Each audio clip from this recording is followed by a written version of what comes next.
প্রাণবন্ত জমজমাট এক মেট্রোপলিটন ঢাকা। আর এর সত্যিকার রূপ দেখতে ছুটে যেতে হবে রাজপথে, ঘুরতে হবে অলিগলির ফুটপাতে। আজকের ব্লগে আপনাদের জানাবো সাভার স্ট্রিট ফুড হটস্পটের ঠিকানা। বলছি আশুলিয়া সাভারের স্ট্রিট ফুডের রাজ্য পল্লীবিদ্যুৎ ঈদগাহ মাঠের কথা, যেখানে পাবেন বিভিন্ন ধরনের ভাজা পোড়া, বারবিকিউ চিকেন, ছোলা ভাটোরা, ফাস্টফুড আইটেম এবং জুস বার। ঢাকার গুলিস্তান থেকে পল্লীবিদ্যুৎ বাস স্ট্যান্ডে খুব সহজেই আসা যায়। গুলিস্তান থেকে সাভারগামী যে কোনো বাসে চড়ে পল্লীবিদ্যুৎ বাস স্ট্যান্ডে খুব সহজেই চলে আসতে পারবেন। সময় লাগবে 3 ঘন্টার মতো। ঈদগাহে ঢোকার আগেই পল্লীবিদ্যুৎ বাস স্ট্যান্ডে পেয়ে যাবেন তান্দুরি চা এবং হরেক রকমের মশলার মিষ্টি পান ও আগুন পান।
প্রথমেই আমরা ফরিদ মামার বিখ্যাত ঝালমুড়ি খেয়ে দেখলাম।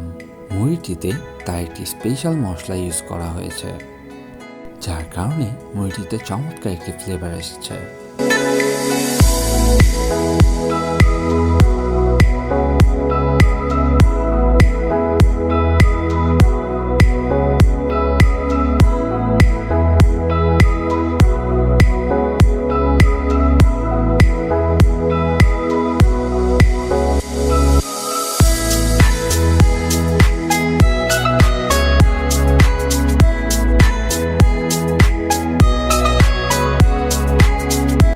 এরপর আমরা বার্গার খেয়ে দেখলাম, কম দামে বেশ ভালোই ছিল।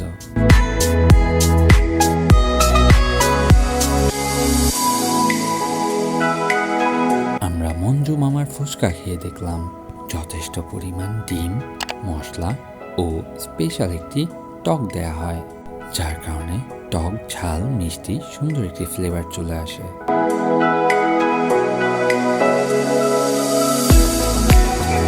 যদি আপনি একজন ভোজন রসিক হয়ে থাকেন, তবে এই জায়গাটি আপনার জন্য একটি খাবারের স্বর্গরাজ্য।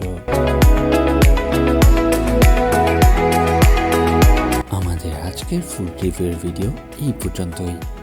দেখা হচ্ছে পরবর্তী কোনো ভিডিওতে। সেই পর্যন্ত সবাই ভালো থাকুন, সুস্থ থাকুন এবং অলিগলি ইউটিউব চ্যানেলের সাথেই থাকুন।